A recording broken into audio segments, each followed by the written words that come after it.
de la salvación. Es un tema muy amplio, como dice en el libro de Hebreos, una salvación tan grande, ¿verdad? Como siempre digo, la palabra salvación es una de las que más le usamos, pero la que menos le comprendemos, ¿verdad? Porque necesitamos el tiempo para ir estudiando lo que es la salvación. Y les decíamos que la palabra salvación significaba liberación o rescate. Entonces, continuamos ahí y decíamos de que el hombre pecador, está muerto en sus delitos y pecados y sin esperanza y sin Dios en este mundo. Y Romanos, el capítulo 1, el versículo 21 al 23, nos habla de que el hombre le conoció a Dios, no le glorificó, no le dio gracias, se envaneció en sus razonamientos, su necio corazón fue entenebrecido, profesando ser sabio se hizo necio y cambió la gloria de Dios por imágenes de cuadrúpedos y de hombres. Es decir, que empezó conociendo a Dios y terminó en la idolatría, y terminó adorando a la criatura antes que al Creador. Entonces, como consecuencia, el hombre está muerto espiritualmente. La palabra muerto significa separado de Dios, separado por toda una eternidad, está condenado. En Juan capítulo 3, versículos 17 y 18, nos dice que el que en él cree no es condenado, pero el que no cree ya ha sido condenado. Es decir, que el hombre ya está condenado. Lo que necesita el hombre es un salvador. Lo que necesita el hombre es la salvación. Entonces, dice la palabra de Dios que en Romanos 5:8, mas Dios muestra su amor para con nosotros, de que siendo aún pecadores, Cristo murió por nosotros. Él envía a Jesucristo a morir por nosotros, por nuestros pecados y a perdonarnos. Y somos justificados por medio de la fe para con Dios por medio de nuestro Señor Jesucristo. Decíamos que ser justificado es ser declarado sin culpa. Ahora yo soy justificado. Hemos creído en Jesucristo. Soy salvo por medio de la fe. Entonces nosotros nacemos de nuevo. Somos justificados, declarados sin culpa. Somos regenerados. Ahora en esta regeneración decíamos que participamos de una nueva esencia. Somos nuevas criaturas. Antes vivíamos de acuerdo a la carne, dice Efesios capítulo 2, de acuerdo al príncipe de este mundo, y hacíamos por naturaleza todo lo que los hijos de ira hacen, es decir, pecado. Pero ahora el Señor nos redimió, nos compró con su sangre, nos sacó del mercado de esclavos y nos puso en libertad y nos reconcilió con Dios. Ahora estamos reconciliados con Dios. He sido liberado, declarado sin culpa, he nacido de nuevo a una nueva creación, he sido comprado por un precio y soy libre de la esclavitud, y ahora soy reconciliado con Dios, y de enemigos de Dios pasamos a ser amigos de Dios. Entonces, hasta este momento hemos estudiado lo que es la primera parte de lo que es la justificación y todas las doctrinas que se relacionan con esta parte de la justificación y del sacrificio de Jesucristo en la cruz del Calvario en nuestro favor para salvarnos de la pena del pecado, de la condenación. En esta segunda parte vamos a estar mirando cómo el proceso en que nosotros vamos a caminar. Este proceso en que nosotros vamos a caminar se llama la santificación. La santificación, si quieren anotar, es el proceso por medio del cual Dios va formando la persona de Cristo en nuestras vidas, o el carácter de Cristo en nosotros. Y vamos a ir mirando cómo ¿Cuáles son las doctrinas en la Biblia que se relacionan con la santificación, con este proceso? Entonces, aquí vamos a hacer aquí una explicación. Aquí nacemos de nuevo, aquí empieza la vida cristiana. Soy una nueva creación. Vamos a empezar aquí el proceso de la santificación, que es el proceso por medio del cual nosotros vamos siendo formados a la imagen de Cristo.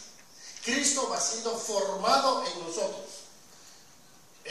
Un ratito, retrocede por favor, voy a explicar rápidamente. A la iluminación. La iluminación es justamente la capacidad que el Espíritu Santo nos da para entender las Escrituras.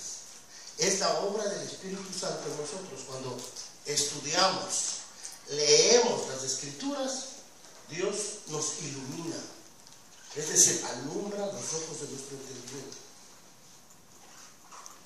Eso está en 2 Corintios 4:6 y también se pueden leer ahí en Efesios. Pero Dios nos da la iluminación. También Él nos renueva el entendimiento. La verdad que es iluminada viene a tomar ahora sí lugar en nosotros y cambiamos los conceptos. El hermano Eloy nos decía que ya no debemos como vivir antes, ya no debemos pensar lo que pensábamos antes. Ahora somos nuevas criaturas. Antes nosotros teníamos conceptos del mundo. Andábamos haciendo y pensando como el mundo piensa. Ahora, en la Biblia nos dice en la renovación que nosotros tenemos la mente de Cristo. 1 Corintios 2:16.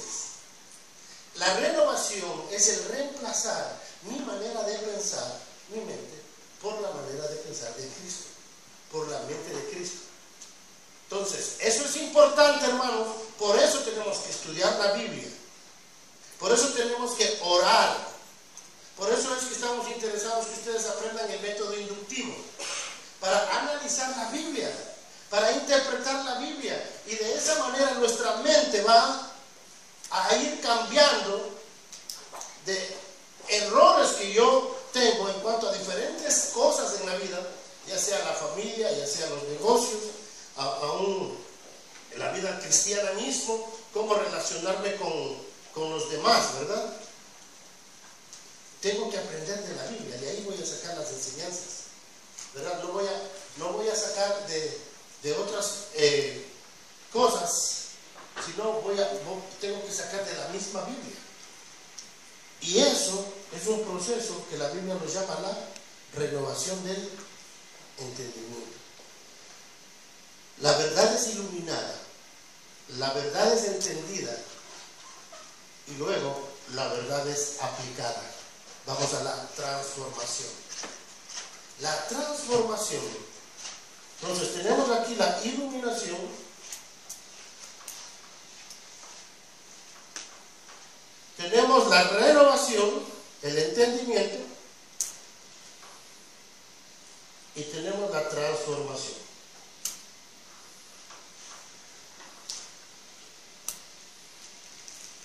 La transformación es la aplicación de esa verdad. No se quedó solamente acá, sino que ahora bajó acá, a la práctica. La transformación es cuando yo puedo obedecer y aplicar la Biblia a mis situaciones de vida. En mi familia, como les decía, en mi negocio, en mi relación con los demás. Mi vida es transformada. ¿Qué quiere decir eso? Que la vida de Cristo se ve reflejada en mí. La vida de Cristo se ve reflejada en mí. Por eso Juan el Bautista dice que es necesario que Él crezca y que yo mengue. Yo voy menguando y Él va creciendo en mí. Y cada día yo voy siendo formado a la imagen de Jesucristo. La transformación es como una metamorfosis. La palabra en griego para transformación es metamorfema. De ahí viene la palabra metamorfosis. Es decir, que deja de ser cacún o gusano y pasa a ser una mariposa que puede volar. Los cristianos que no están experimentando este tipo de vida, ¿verdad? Están ahí como el gusanito que va caminando así, ¿verdad? ¿Ha visto ahí? Dios quiere que a través de la obra del Espíritu Santo, la iluminación, la renovación, yo pueda tener una vida transformada. Muchas veces nosotros nos dejamos llevar simplemente por la emoción. Y el otro día me preguntaba una persona, bueno, ¿cuál es la diferencia entre emoción e iluminación? Me decía, ¿no?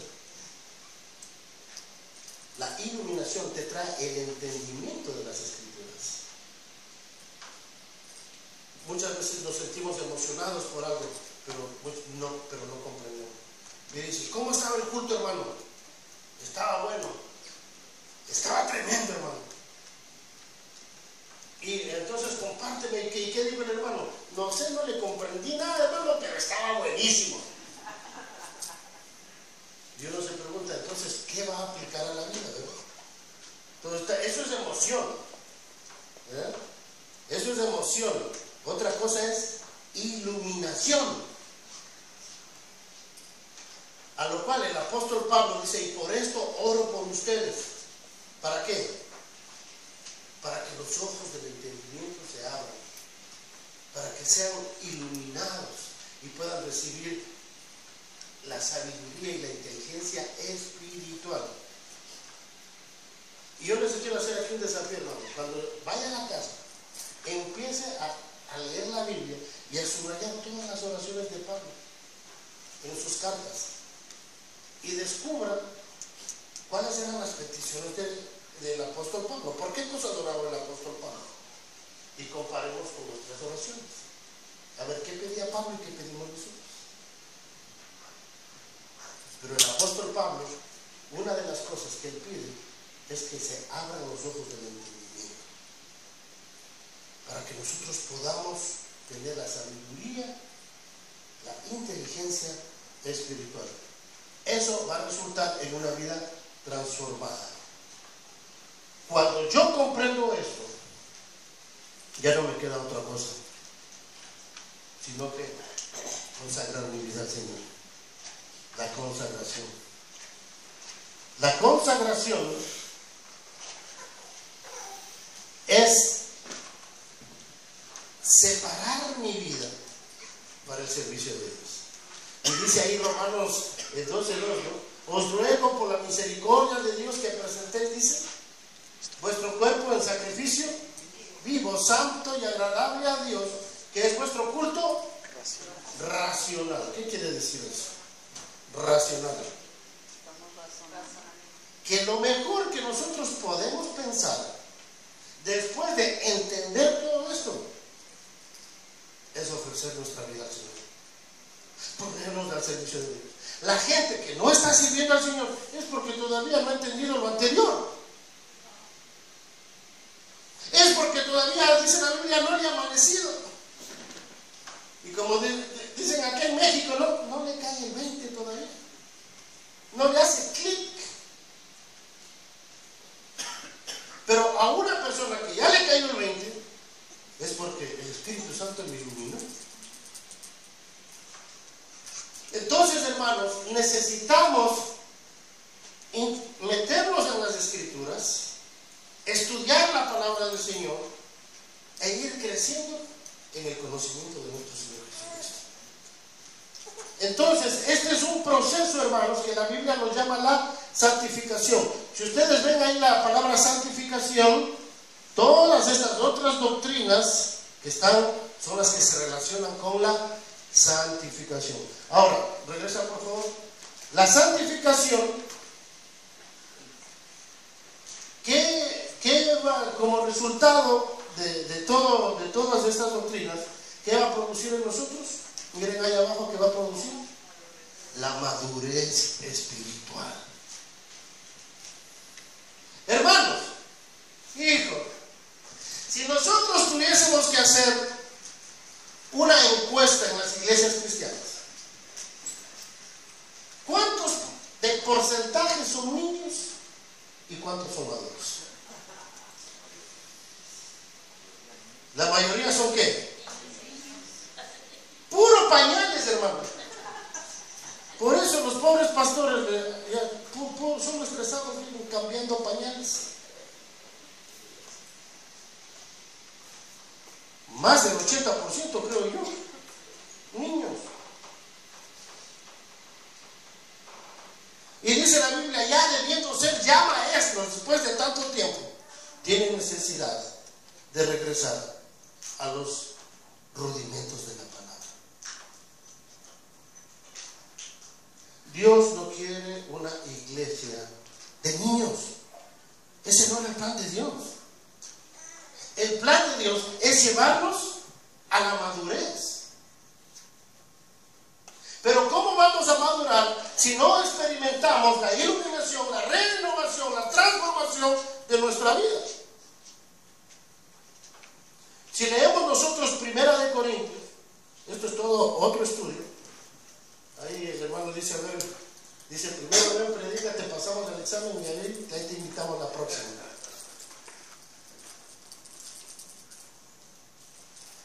Un estudio, hermanos, de cuáles son las características de los niños y cuáles son las características de los maduros espirituales. Pero una persona que es madura espiritual, dice el libro de Hebreos, que tiene la capacidad de discernir qué es lo que le conviene y qué no le conviene para su crecimiento espiritual. Hebreos dice, tiene los sentidos ejercitados en el discernimiento del bien y del mal. Una persona que es madura espiritualmente sabe lo que le conviene para crecer espiritualmente.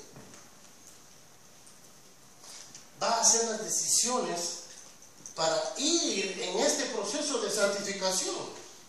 La madurez espiritual, ¿cómo la podemos experimentar? ¿Qué dice ahí? Por el poder de Dios. La palabra salvación no solamente nos libra de la pena del pecado, sino también del poder del pecado. Déjenme explicar esto un poquito. ¿Cómo es que Dios nos libra del poder del pecado? Y esta es la parte donde yo creo que patinamos nosotros como iglesia. ¿Cuántos creen que Cristo murió por nosotros? Levanten la mano los que creen. Ok, gracias. ¿Cuántos creen que en el momento en que creyeron en Cristo, también murieron ustedes con Él? Hay un poquito menos. Déjeme decirle esto. Si usted cree en Cristo, usted sabe que usted fue crucificado juntamente con Cristo.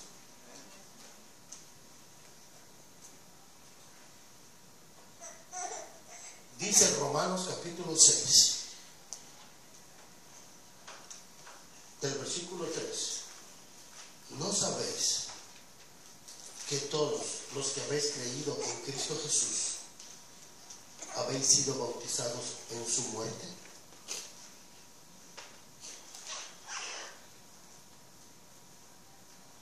Romanos capítulo 6, versículo 6 nos dice que el viejo hombre fue crucificado juntamente con él para que el cuerpo del pecado sea destruido, a fin de que no sirvamos más al pecado. Gálatas 2:20, ¿qué dice? Con Cristo estoy juntamente crucificado y ya no vivo yo, mas Cristo vive en mí. Y muchas iglesias que me ha tocado enseñar les digo, ¿quién vive? ¿Y qué dice la gente? Cristo. Y toda la iglesia dice Cristo. Y después les digo, ¿y quién no vive? Todos se quedan mirando, no saben cómo responder, ¿verdad? Yo ya no vivo yo. Cristo vive en mí. La misma fe por la cual yo soy justificado es la misma misma fe que me tiene que llevar a la realización de que yo estoy crucificado juntamente con Él.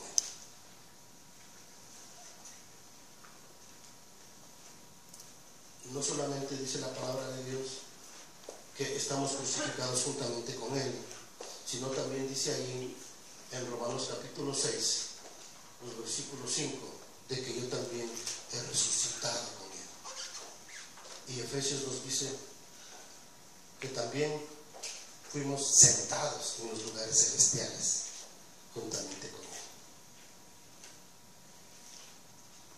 Es decir, que una persona que cree en Cristo Jesús, al nacer de nuevo, muere juntamente con Cristo.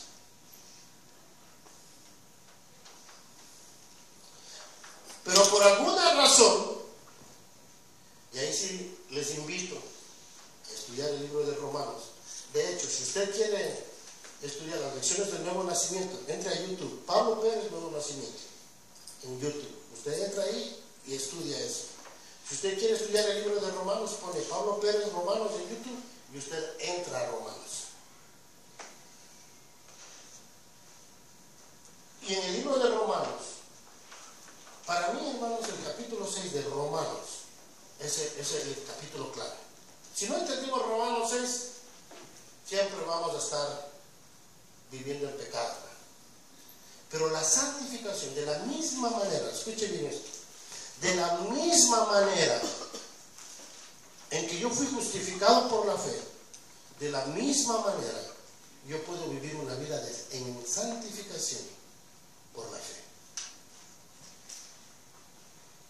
Para muchos la justificación es por la fe, todos estamos de acuerdo. ¿Y la santificación? ¿Será que yo puedo ganarme puntos para ser un poquito más santo?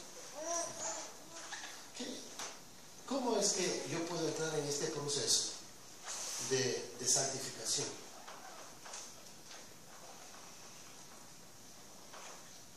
Y aquí viene, hermanos, viene este proceso. En este proceso de la niñez espiritual, Dios me quiere llevar a la madurez. Pasa un proceso, hermanos, en el que yo vengo a reconocer que esta realidad de aquí la tengo que hacer parte de mi vida aquí. Y esto es el discipulado. El discipulado es el proceso en el cual yo voy siendo formado a la imagen de Cristo. En este proceso tiene que llegar a un punto en mi vida en que yo paso a tener conciencia de esto que pasó aquí un día, de que ya no vivo yo. El apóstol Pablo nos escribe en Romanos capítulo 7, versículos 25: miserable de mí, ¿quién me librará de este cuerpo de muerte? Más o menos Pablo había pasado unos 20 años de creyente cuando él escribe: miserable de mí. A ver, muchas veces no nos damos cuenta del proceso que vivieron los escritores de la Biblia, ¿no? Ellos pasaron por un proceso de vida. Es interesante estudiar la vida del apóstol Pedro, ¿verdad? ¿Cómo era Pedro cuando andaba con Jesús? ¿A cómo fue Pedro cuando escribió las cartas de Pedro?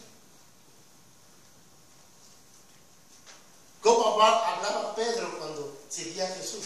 ¿Y cómo habla Pedro en sus epístolas? ¡Wow! Usted puede ver el cambio, la transformación, el crecimiento espiritual de estos varones. De la misma manera, Dios quiere llevarnos a nosotros a experimentar esta vida en Cristo. Que podamos decir, como el apóstol Pablo dice en Colosenses, estamos completos en Cristo.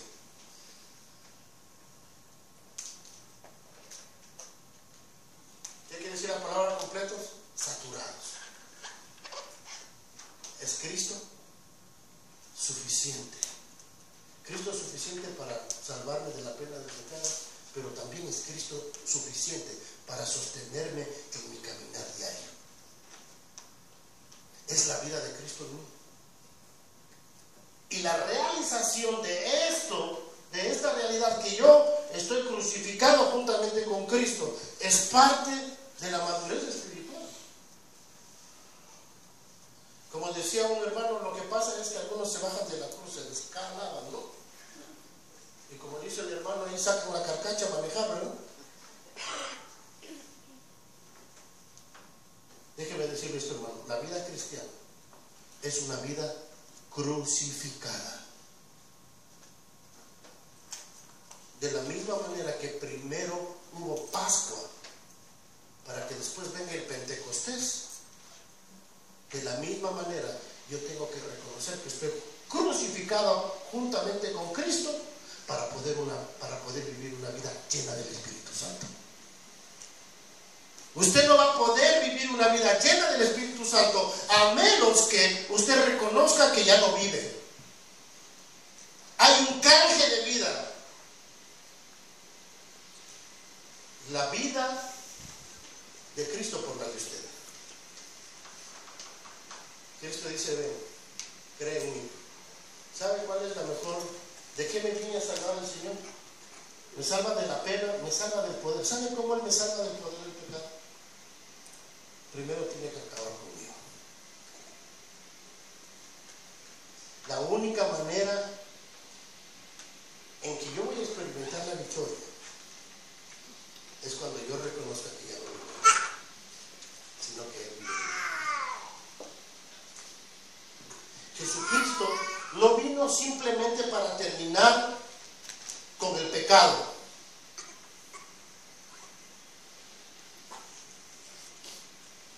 Él no vino simplemente para terminar con la culpa del pecado. Él vino también para terminar con el poder del pecado. Si bien es cierto que Dios me declara justificado, es decir, me declara sin culpa, ahora tengo que vivir como justo. Y ahora ya en la práctica. Entonces, la justificación, ahora sí quiero meterme un poquito más a profundo de la justificación. No solamente es una justificación legal, porque eso es lo que nos enseñan en los seminarios, ¿no? La justificación legal, Dios te declara sin culpa, pero también hay una justificación moral. ¿Qué quiere decir eso? Que Él me hace participante de su vida y de su santidad. En el momento en que Él me declara sin culpa, en ese momento también Él me da la vida de Cristo. Cristo viene a vivir en mí para que yo pueda vivir en santidad. La capacidad para vivir una vida santa no fluye de mí, fluye de la vida de Cristo en mí.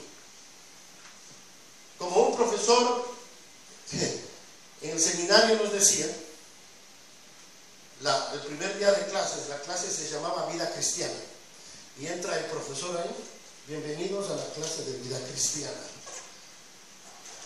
Quiero decirles, mis queridos alumnos, que nadie de los que está aquí puede vivir la vida cristiana. Yo digo, entonces, ¿para qué vine a la clase, verdad? Y él continuó diciendo, ninguno de nosotros puede vivir la vida cristiana. Es Cristo en nosotros el que vive la vida cristiana. Es Cristo en mí la esperanza de gloria.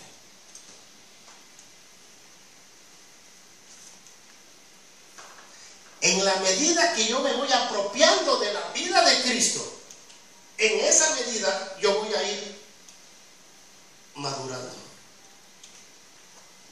Por eso dice la palabra del Señor que yo tengo que crecer en la gracia y el conocimiento de nuestro Señor. El apóstol Pablo dice, olvidando ciertamente lo que queda atrás y extendiéndome a lo que está delante, prosigo a la meta para ver si yo puedo asir, alcanzar, agarrar para aquello lo cual Cristo también me agarró. ¿Para qué Cristo nos toma a nosotros? ¿Saben para qué? Para que nosotros seamos como Él es. Y Él no va a descansar. El que comenzó en vosotros la buena obra, la perfeccionará hasta el día de Jesucristo. ¿Qué quiere decir eso? Que Él no se va a cansar de formar a Cristo en tu vida. Entonces, ¿qué es el discipulado? El discipulado es caminar con una persona en este proceso de la santificación. Es invitarle a alguien a ser parte de mi vida para caminar juntos, para mostrarle, mira, yo tuve esos problemas. Los problemas que tú estás pasando yo ya los pasé. Las dudas que tú tenías yo ya las tuve. Las tentaciones que yo ya las tenía, yo ya las tuve. Y mira la palabra de Dios lo que dice. Entonces le voy mostrando lo que yo he aprendido. Se supone que los maduros, los que ya son maduros espiritualmente, tienen que enseñar a los débiles, a los niños. Los que son fuertes tienen que convivir con los débiles, no juzgarlos, sino ayudarlos. Usted lea Romanos capítulo 14, 15 y 16. ¿Cómo tienen que vivir los que ya son maduros con los que son niños? Los que ya son fuertes con los que son débiles. Es una vida de iglesia. Entonces, yo le quiero pedir a usted que empiece a orar. Si usted todavía se considera niño, entonces empiece a crecer. ¿Verdad? Según escuché, ustedes están estudiando. ¿Cuántos libros dicen que tienen que terminar, brother? 10. Imagínense, 10 libros ya tienen. 10 libros. 10 libros. ¿Cuántos libros tiene la Biblia? 66.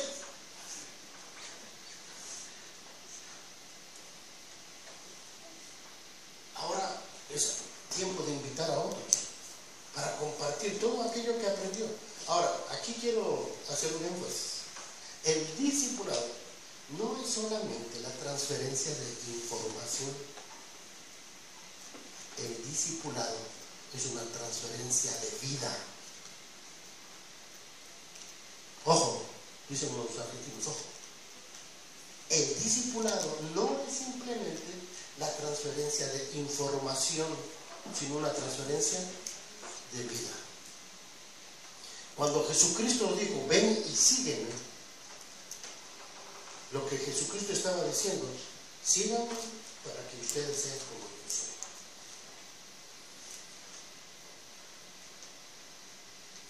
Yo les voy a mostrar cómo tienen que vivir, síganme. Cuando nosotros nos involucramos en un discipulado al estilo bíblico, es para compartir vida, para que la otra persona pueda ver cómo vivo yo, cómo es que todo eso que aprendí yo lo estoy poniendo acá, ¿verdad? Aquí mi amigo Osman es carpintero y yo siempre lo veo así, unos hermosos muebles. Él traza un mueble, no sé, los planos él lo hace en una viga de madera. Y ahí toda la viga. Y digo, ¿y esta raya aquí qué significa? No, pues ahí va la cocina. Y esta, no, ahí va el lavabo. Y esto de acá, no, pues ahí va la otra cosa. No entiendo nada de eso, ¿no? Y ya después que veo la cocina. Ahora, el hecho de que yo vea cómo él hace, ya me hace mi carpintero. No, ¿verdad? Si yo quisiera ser carpintero, ¿qué tendría que hacer? Hacer todo lo que él hace, ir y convivir con él, que me muestre todo y que me dé la oportunidad para yo también hacerlo, ¿verdad? Bueno, algo parecido es el discipulado. El discipulado es compartir la vida. Hay una diferencia, y lastimosamente creo que el mundo occidental ha sido influenciado por la cultura griega más que por la hebrea. Pero hay una diferencia entre discipulado griego y un discipulado hebreo. En el discipulado griego, la meta del alumno es saber lo que sabe el maestro.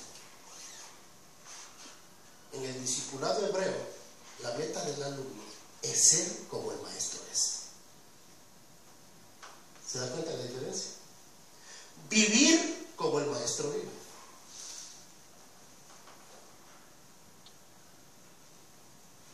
No es simplemente la transferencia de información, es la transferencia de vida, de cómo esto se va aplicando a mi vida. Entonces, esto es lo que me va a llevar a mí a la madurez espiritual. Vamos a hacer un repaso. Ahora sí. ¿Qué es la santificación? La santificación es el proceso que Dios utiliza para ser formados a la imagen de Cristo. La santificación es el proceso que Dios utiliza para ser formados a la imagen de Cristo. La iluminación es el entendimiento que el Espíritu Santo nos da de las Escrituras. Por eso tenemos que orar. Mire, siempre que abrimos la Biblia, tenemos que orar para que Dios nos ayude a entender, que Él nos enseñe. ¿Qué dice ahí este versículo? Porque Dios, que mandó que de las tinieblas resplandeciese la luz, es el que resplandeció en nuestros corazones para la iluminación del conocimiento de la gloria de Dios en la faz de Jesucristo. Aquí en este contexto, la iluminación es el entendimiento que Dios da a las personas del Evangelio. Para que una persona crea en Cristo, acepte a Cristo, nazca de nuevo, el Espíritu Santo le convence de pecado, de justicia, de juicio. El Espíritu Santo le ilumina y le convence que es un pecador, que necesita un Salvador. ¿Obra de quién es eso? ¿O del pastor? Del Espíritu Santo. El Espíritu Santo es el único que le puede traer el entendimiento a esa persona de que es un pecador, de que necesita de un Salvador. Nuestra tarea es predicar el Evangelio. La tarea del Espíritu Santo es convencer, iluminar. Lastimosamente algunos le quieren quitar el ministerio del Espíritu Santo, solamente que en vez de iluminar les gusta manipular, y eso es diferente. La iluminación viene dada por el Espíritu Santo. La renovación es la obra del Espíritu Santo, que a través de la iluminación pone en nosotros y activa la mente de Cristo.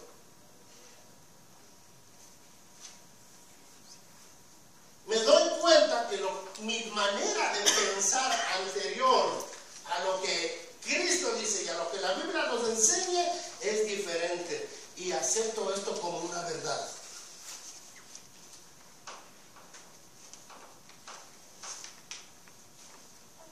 Mi mente es cambiada. Mi manera de pensar de antes ya no es como ahora. Como dicen, se me cambian los paradigmas, se me cambian los mapas. Y algunos dicen, oye, pero te lavaron el cerebro. Usted dígale gracias a Dios porque estaba sucio.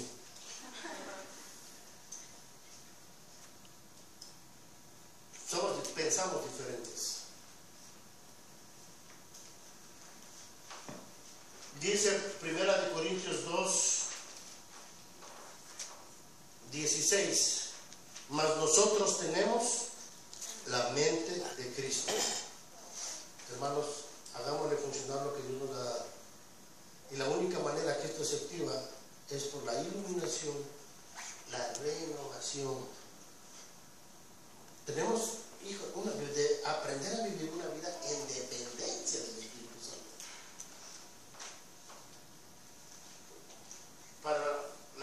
Esto nos va a llevar a la transformación. Es el cambio que el Espíritu Santo hace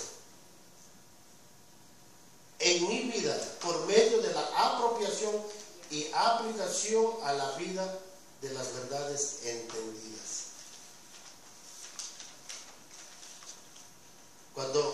Espíritu Santo me ha enseñado a través de las Escrituras, yo lo acepto como una verdad, no solamente que me vuelvo oidor, sino hacedor. Y mi vida es transformada. Esta vida transformada, ahí en griego, como yo les decía, es la palabra metamorfema, de donde viene la palabra metamorfosis, el cambio de gusano a mariposa.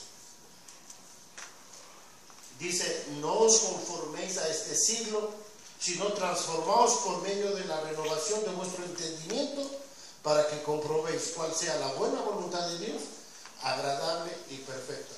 Ahí la palabra comprobar también se traduce en otras versiones como experimentar la voluntad de Dios. ¿Cuándo vamos a experimentar la voluntad de Dios en nuestra vida? Cuando nuestra mente es renovada y nuestra vida es transformada por el poder del Espíritu Santo, vamos a poder experimentar la voluntad de Dios. ¿Usted quiere experimentar la voluntad de Dios para su vida? Empecemos a estudiar la palabra de Dios. Oremos al Señor que nos ilumine. Pongamos en práctica lo que la Biblia nos dice y vamos a ver los cambios. Y vamos a experimentar la voluntad de Dios. Es una consecuencia. La consagración es una consecuencia de haber sido iluminado, renovado y transformado. De una manera racional, inteligente, concluyo, pienso, decido que separar mi vida para el servicio de Dios es lo mejor que me puede pasar. Si usted todavía no ha llegado a este punto en su vida, espero que muy pronto lo llegue. Pero es un proceso. A veces nos gustaría que la vida cristiana sea estilo microondas, ¿verdad? Meterle 10 segundos en el horno, 1 minuto, y ya sale transformado. Es un proceso de vida.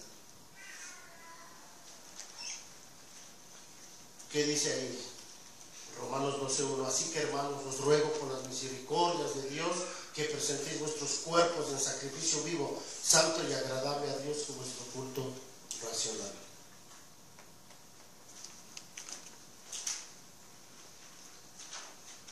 Y soy formado a la imagen de Cristo. Tremendo. Soy formado. Esa es la meta, hermano. La meta en esta vida es que nosotros vayamos creciendo y siendo formados a la imagen de Cristo. Si Cristo no es tu meta en tu vida,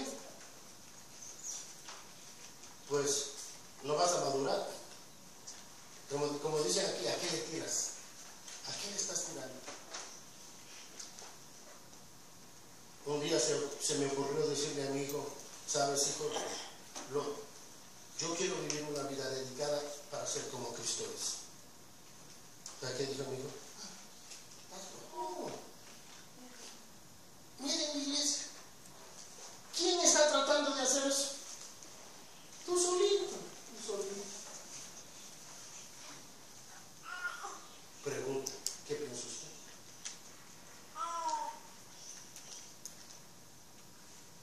¿Es su meta esa, ser como Cristo? ¿Le tira eso? Esa debe ser nuestra meta. Por eso el apóstol Pablo nos decía, ser imitadores de mí, como yo de Cristo. Ser imitadores de mí, como yo de Cristo. Y a eso es lo que tiene que tirarle todos los pastores, ¿verdad? A ser como Cristo es. Porque imagínense, si todos quieren ser como yo, ¿verdad? Tan frito. Mira, un montón con barba aquí, pero van a pensar que son todos talibanes, ¿verdad? Nosotros tenemos que ser como Cristo. Esa es nuestra meta, ya le tiramos nosotros. Y cada uno de nosotros está conectado a la cabeza que es Cristo. Somos parte del cuerpo de Cristo. Y Cristo es la cabeza. Y Él debe ser nuestra cabeza. Entonces, vamos un poquito hacia el futuro. Esto es lo que tenemos que vivir ahora, pero hacia el futuro. A ver si se puede leer ahí. Estamos aquí está la justificación, que ya estudiamos las doctrinas, la justificación, la santificación, que ya acabamos de estudiar en este momento, y en el futuro vamos a experimentar lo que es la glorificación. La glorificación es ser como Cristo es. En la glorificación vamos a ser perfectos. Ya no va a haber pecado ahí, hermano. Vamos a tener cuerpos glorificados. Vamos a ser como Cristo es. Y si usted lee en 1 de Corintios del capítulo 15, dice que esto incorruptible se vestirá de incorrupción, esto mortal de inmortalidad. Y tendremos cuerpos glorificados. Esa es nuestra esperanza. Entonces, en la salvación nos libra de la pena del pecado, nos libera del poder del pecado, y un día en el futuro nos va a liberar de la presencia del pecado. Entonces, la glorificación es ser como Cristo es, hechos perfectos, con cuerpos glorificados. ¿Qué dice ahí 1 de Juan 3:2? Amados, ahora somos hijos de Dios, y aún no se ha manifestado lo que hemos de ser, pero sabemos que cuando Cristo se manifieste, seremos semejantes a Él, porque le veremos tal como Él es. Vamos a ser semejantes a Él. ¿Cuántos esperan ese día, hermano? Algunos simplemente están esperando la calle de oro más de cristal. Hermano, vamos a ser como Él es.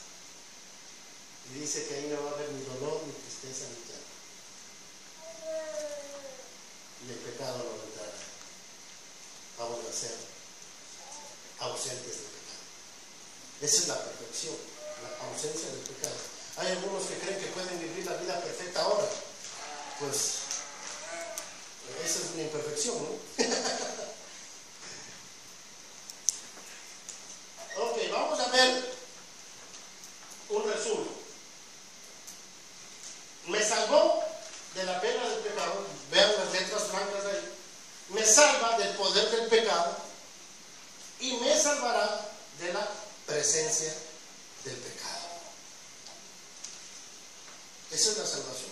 Entonces, cuando nosotros hablamos la palabra salvación, debemos pensar en estas tres cosas: la justificación, la santificación y la glorificación.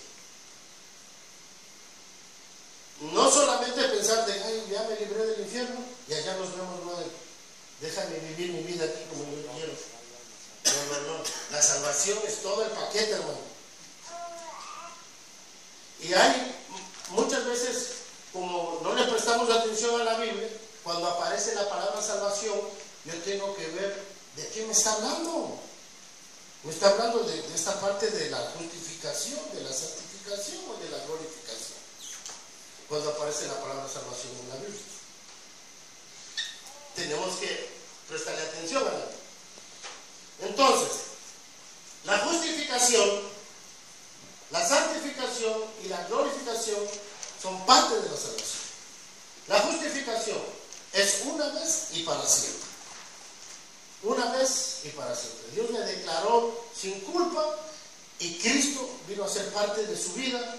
Ya usted ha sido crucificado con Cristo, ya no vive usted, Cristo vive en usted. Es una vez y para siempre, es un evento.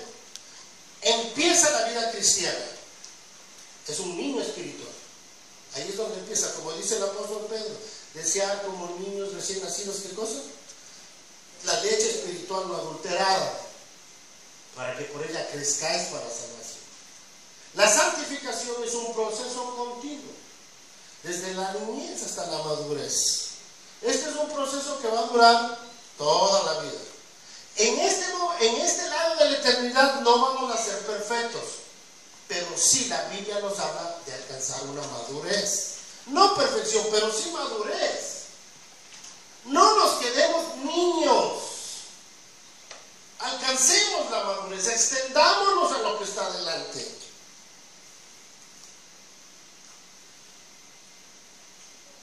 Y parte de esa madurez va a ser compartir con otros.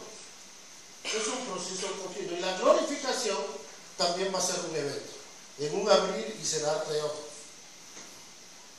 Vamos a estar con Él y vamos a tener cuerpos glorificados. Vamos a tener cuerpos glorificados. Entonces, la palabra salvación significa que yo he sido rescatado, liberado. En primer lugar, ¿de qué cosa? De la pena del pecado. En segundo lugar, he sido librado del poder del pecado. Y en tercer lugar, de la presencia del pecado. Eso va a ser en el futuro. Bien, ahí vamos a hacer un corte. Y ahora sí, hermanos.